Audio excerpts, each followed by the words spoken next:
Duplication of the spirit of God. పరిశుద్ధాత్మ లేడు, పరిశుద్ధాత్మ పేరిట చాలా డూప్లికేషన్లు జరుగుతున్నాయి. పరిశుద్ధాత్మ అరుస్తాడా? గందరగోళం చేస్తాడా? ఆయన అల్లరికి కర్త? ఆరాధించేటప్పుడు డ్యాన్స్ చేయమంటాడా? ఏమనంటే దావీదు డ్యాన్స్ అంటావు. నువ్వు ఉన్నావు అక్కడ? దావీదు డ్యాన్స్ చేసినప్పుడు తమరు ఉన్నారా? దావీదు ఎలా డ్యాన్స్ చేశాడు చూసారా? ఆయన స్టెప్పులు చూసారా మీరు? అదేదో తెలిసినట్టు దావీదు, నీకు దావీదు తెలీదు, దేవుడు తెలీదు నీకు.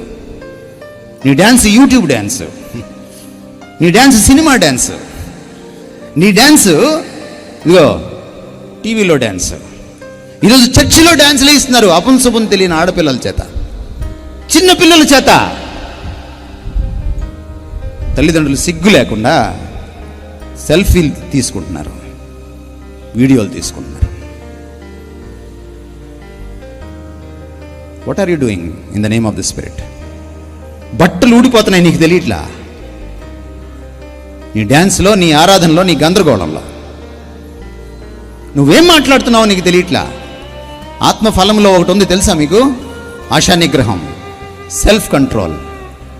నువ్వు నిజంగా ఆత్మ ఆధీనంలో ఉంటే నీ ఆరాధనలో, నీ పరిచర్యలో, నీ ప్రసంగంలో నువ్వు సెల్ఫ్ కంట్రోల్లో ఉంటావు.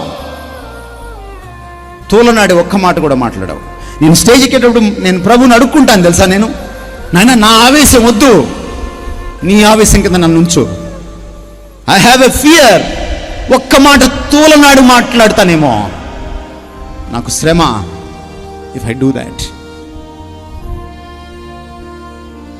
When you fear God you will be under the control of God. ఇంత భయం దేవుడంటే? దేవుడంటే భయం ఉందా నీకు? పిచ్చి పిచ్చి పాటలు, పిచ్చి పిచ్చి డ్యాన్సులు, పిచ్చి పిచ్చి ఎగురులు, గంతులు in the name of the spirit. ఇది నకిలీ ఆత్మ, పరాయి ఆత్మ, పరిశుద్ధాత్మ కాదు. పరిశుద్ధాత్మ పరిచర్య ఎలా ఉంటుందంటే వాక్య విరుద్ధంగా ఉండదు. నేను చెప్పిన వాటిలో నుంచి తీసి మిమ్మల్ని సర్వసత్యంలోకి నడిపిస్తాడని చెప్పాడు. పరిశుద్ధాత్మ పరిచర్య ఎలా ఉంటుందంటే క్రీస్తును మహిమపరుస్తాడు. ఆయన మనిషిని హైలైట్ చేయడు, చర్చిని హైలైట్ చేయడు, డినామినేషన్ని హైలైట్ చేయడు, చర్చి ఫౌండర్ని హైలైట్ చేయడు. ఆయన క్రీస్తుని హైలైట్ చేస్తాడు. పరిశుద్ధాత్మ పరిచర్య ఎలా ఉంటుందంటే క్రమం ఉంటుంది, క్రమశిక్షణ ఉంటుంది. నకిలీ ఆత్మల్ని గుర్తించండి. మరొకటి 2, మోడిఫికేషన్ ఆఫ్ ద గాస్పెల్. సువార్తని మార్చిపారేశాం, దాన్ని దుర్వార్తగా చేసేసాం, అందులో శుభం ఏంటో తెలియకుండా చేసేసాం. అది చాలామందికి it's no more a news, forget about the good news. శుభవార్త అనేది పక్కన పెట్టండి, కనీసం వార్త కాకుండా చేసేసాం దాన్ని. ఈరోజు సువార్తలో అసలు విషయాలు లేవు. సిలువ లేదు, క్రీస్తు లేడు, పాప ఖండన లేదు, ఏమీ లేదు ఈరోజు సువార్తలో. ఈరోజు సువార్త అంటే ఏంటంటే క్రీస్తులోకి రా నీకు ఇవి వస్తాయి, క్రీస్తులోకి రా నీకు ఇవి దొరుకుతాయి. తాయిలాల ప్రసంగాలు, ప్రలోభ పెట్టే ప్రసంగాలు, మార్కెటింగ్ జరుగుతోంది.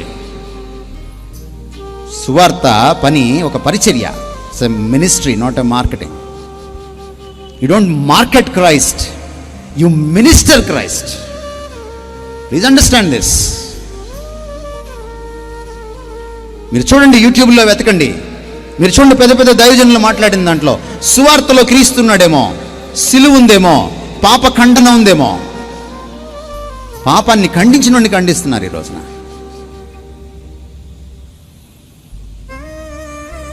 నకిలీ సువార్త నకిలీ విశ్వాసుల్నే గెలుచుకుంటుంది. అసలు సువార్త అసలు విశ్వాసుల్నే తయారు చేస్తుంది. When you preach false gospel, you'll get false believers into the church. But if you preach right gospel, true gospel, genuine gospel, you'll have genuine believers in the church. ఈరోజు సంఘం కల్తీతో నిండిపోవడానికి కారణం ఏంటో తెలుసా? ఇది ఒక కారణం. వాళ్ళు తాయిలాల కోసం వచ్చిన వాళ్ళే తప్ప వాళ్ళు ప్రభు కోసం వచ్చిన వాళ్ళు కాదు. వాళ్ళు ఏదో లబ్ధి పొందడానికి వచ్చిన వాళ్ళే తప్ప పశ్చాత్తాపంతో వచ్చిన వాళ్ళు కాదు. వాళ్ళకి ఏదో చెయ్యాలని వస్తారు ఆయన దగ్గరికి. నీదేం అక్కర్లేదు ఆయనకి, నీ దశమ భాగాలు అక్కర్లేదు ఆయనకి, నువ్వు ఇచ్చేది ఏం అక్కర్లేదు ఆయనకి. నువ్వు కావాలి ఆయనకి. నీ కోసం సిలువలో చనిపోయాడు ఆయన. ఆయన సిలువలో చచ్చిపోయినప్పుడు నీ ఆస్తి కోసమో, నీ దశమ భాగం కోసమో, నీ టాలెంట్స్ కోసమో, లేకపోతే నువ్వేదో చెప్తావనో ఆయన చచ్చిపోలేదు. నువ్వు నరకంలోకి వెళ్ళకూడదని, నువ్వు ఆయనతో ఎల్లకాలం జీవించాలని. ఎందుకంటే నిన్ను ఆయన తన పోలికలో చేసుకున్నాడు. అందుకే నిన్ను ప్రేమిస్తాడు తల్లిలాగా, తండ్రిలాగా, అంతకంటే మించి. He loves you like anything, more than you realize. That's why he died for you. నువ్వు బాగుపడాలని, నువ్వు మళ్ళీ ఆ పోలిక సంతరించుకోవాలని, పాపం వల్ల పోగొట్టుకున్నటువంటి ఆ క్రీస్తు పోలిక, ఆ దేవుని పోలిక మళ్ళీ అందులోకి నువ్వు వస్తే నిన్ను చూసి మురిసిపోవాలని, నీకోసం తన పోలికను పోగొట్టుకొని, తన పదవిని పోగొట్టుకొని నీలాగా మారిపోయాడు. దేవుడు దైవమానవుడు, దేవునితో సమానుగా ఉండువాడు, తండ్రి రొమ్మున ఆనుకున్నవాడు, దేవుని మూర్తిమంతం నీకోసం పాపంగా మారిపోయాడు. నిన్ను పుణ్యంగా మార్చడానికి, నిన్ను తనలాగా మార్చుకోవడానికి. That's gospel. స్వార్థ అది. నువ్వు చెప్పేటువంటి తైలాల ప్రసంగాలు కాదు సువార్త.